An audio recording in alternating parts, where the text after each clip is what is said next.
Hello everyone, hope you've all had a wonderful day. So, I've noticed something, again, how shocking. A lot of people don't really know how to team build, and so I'm going to tell you how to build a hyper offense team. Now, hyper offense is an extremely gimmicky strategy. So I'm going to be covering each team building style one by one, so I think it's best to start out with the most complicated one. So what makes a hyper offensive Pokemon, you may ask? Well, look at Landorus Therian. Look at those stats. They're good, but they're not amazing, the defensive stats. If you look at its speed, pretty solid, at least for the time. Not as good now, but Choice Scarf can fix that. Look at his attack. Pretty nice. But because of that meager bulk, it could be, depending on what you give it, like an Assault Vest, it could become bulky. So that's why this Pokemon's more contested. Let's look at Regieleki. Look at that massive speed stat, in comparison to its defenses, which together only make half of its speed stat. And if you look at its special attack and attack, both are pretty good. This is an obvious hyper offense Pokemon. Let's look down here at Kartana. Look at its special defense and special attack. Pretty bad. Look at its defense. It's alright. But its HP is absolutely miserable. That puts its defense not as useful. But look at its attack and speed. 109 speed. It's absolutely, it's a very solid place to be. And 181 is absolutely monstrous. And let's look at one more Pokemon. Let's look at Tornadus. Look at that speed. Look at that special attack. Look at that attack. Hyper offensive Pokemon. So now let's get to the actual team building. You see this meta, you see some fairy types, steel and fire, electric, ground type would be very good for these three Pokemon. Ice and electric here. And then you see fighting type and ground type again, dark type, fairy type, all these types are very good. Now let's start to actually getting a team. Remember Landorus Therian? Let's start out our team with that. Now, because of its speed is so low, remember how I said a Choice Scarf would fix that? Because we're not making a bulky set, we're going to want to run Choice Scarf to fix that speed. And a lot of moves that are commonly used with Landorus Therian are Rock Slide, Earthquake, and U-Turn. They're all good coverage moves. This will hit a lot of things super effectively, and U-Turn's good for chip damage. And the last move I like to run is Hammer Arm. Well, no, not Hammer Arm, Super Power.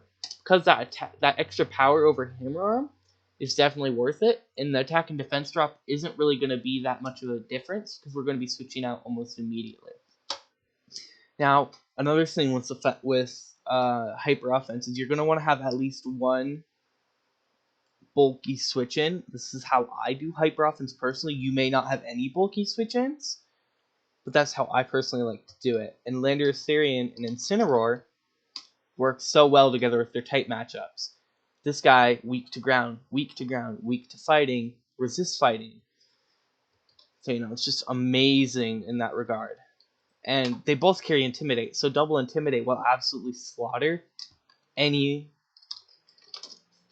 physical attacker on the field. And then you give it Parting Shot, that lowers their attack again when you switch out.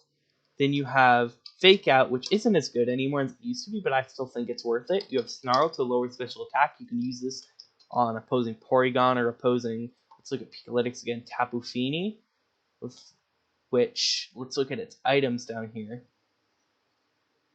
Choice Specs and Life Orb are all pretty good items on it. And it lowers its special attack. It's got a lot of health too, so the chip is nice. Sorry, I keep switching to my Discord on accident. And then for the last move, it's kind of debatable what you want to run. You can run Taunt to stop Trick Room because of all the redirection, I don't think it's worth it personally. You can run Sub to not take any, passive damage or paralyze, stuff like that. Don't think it's worth it because this isn't an offensive Pokemon. And what I like, another one that you could run is U-Turn, but we already have Parting Shot and Will-O-Wisp to absolutely slaughter any physical attackers that do come in. So we absolutely counter any physical attacker already. And there's a custom set I like to use. 132 EVs for defense, 124 for special defense, and then what nature was it? somewhere here.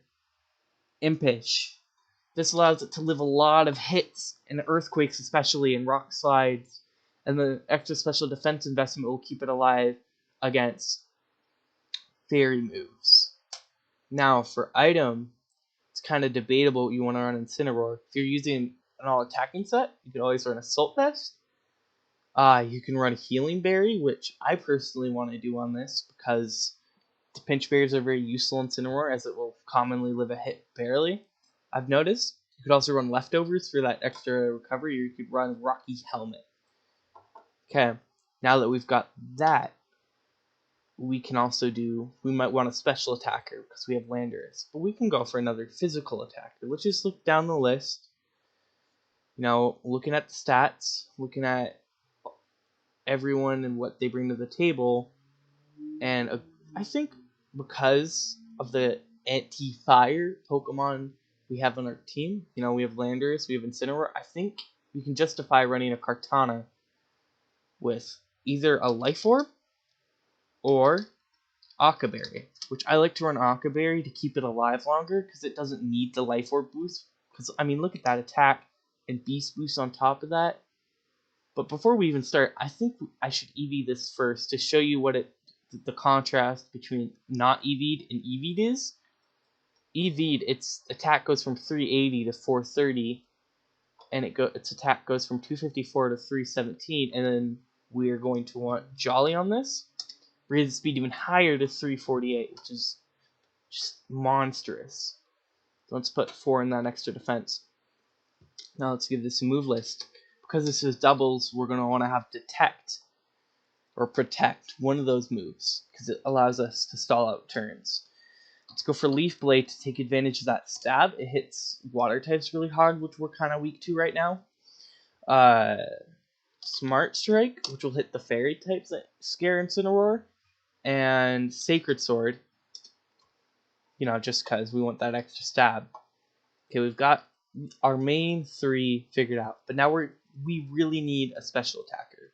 We don't really have any special attackers. So let's look down the list. There's Blacephalon, right? But we already have a fire type, and I don't want to have so many shared weaknesses. So let's go down. Dianthe, but she's too slow.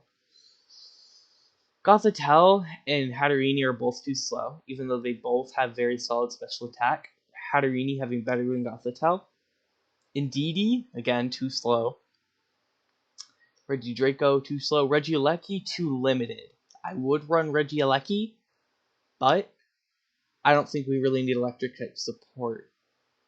And the Tapus, we'll come back to them later. I think those down the line could be useful. Let's look down in UU.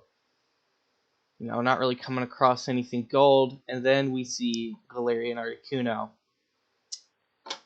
Now, Galarian Articuno is kind of tricky because of its move pool.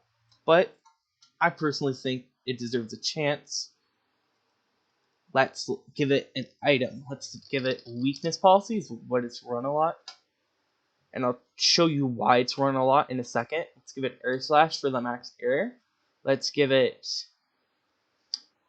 Okay.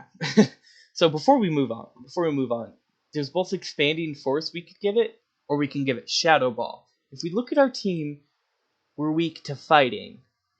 We're really weak to fighting. So in this case, I'd give it Expanding Force, but depending on your team, you're going to want to choose between those two. And for the last move... Oh wait, no. I forgot. Remember, it's... signature move. It's Psychic. And then we have... Sorry about that. Then we have either Shadow Ball, so it gets other special moves, or... Okay, let's go with Shadow Ball. And Protect for our last slot to keep it alive. And we're going to give this just a regular speedy special attacking set. Then we're going to want another support Pokemon. Now this is starting to look like bulky offense, which it's probably tickling the line. But I think that there's enough frailer Pokemon that depend on these switches and depend on these support to consider it hyper offense. So now for item, you always want to give Whimsicott a Focus Sash. We need to keep this thing alive. So it's only attacking move Dazzling Gleam. Click on that because, Fairy type's broken. We're going to give it Tailwind because our team isn't very fast other than Landers on their own. I mean, they're fast, but against opposing Tailwind, we're absolutely screwed. We're going to give it Beat Up to proc that weakness policy on Articuno. And for the last move, we're going to give it Fake Tears, so that Articuno will almost guarantee get a KO and Dynamax. And you might be compelled to run Bulk on this because it's Prankster. But because Tornadus is everywhere, yeah, Tornadus, you're going to want max speed to outspeed it. I believe, yes. And just give it max HP with that, some special attack. Alright, then for our last Pokemon, we already have a very good core set up. But if we look at our type effectiveness, we're weak to fire, we're weak to ground, and we're weak to ice. So that makes a water type look extremely good. We're also going to want a special attacking water type to even out the attacking distribution. And because we only have one fairy type, and Tapu Fini resists Steel, I believe, yeah. I think that we can put another fairy type on here. We can get away with running 2 fairy types.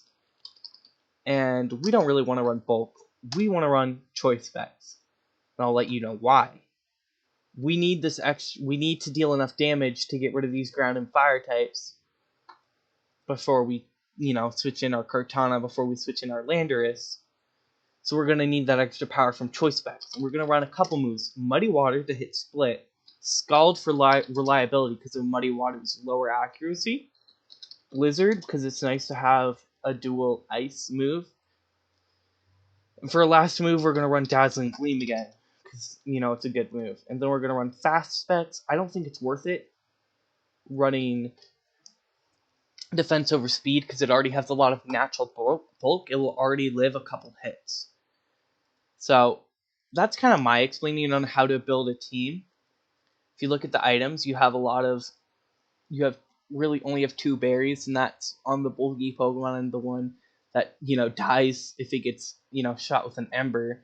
But with all the other Pokemons, you have a weakness policy, you have a choice, and Focus Sash, and that's generally the trend. You're going to want things to boost your power and things to keep you alive. So that's just things I'd keep in mind as I'm team building for Hyper Offense. I hope this video was informative. I hope you enjoyed it, and I'll see you all next time.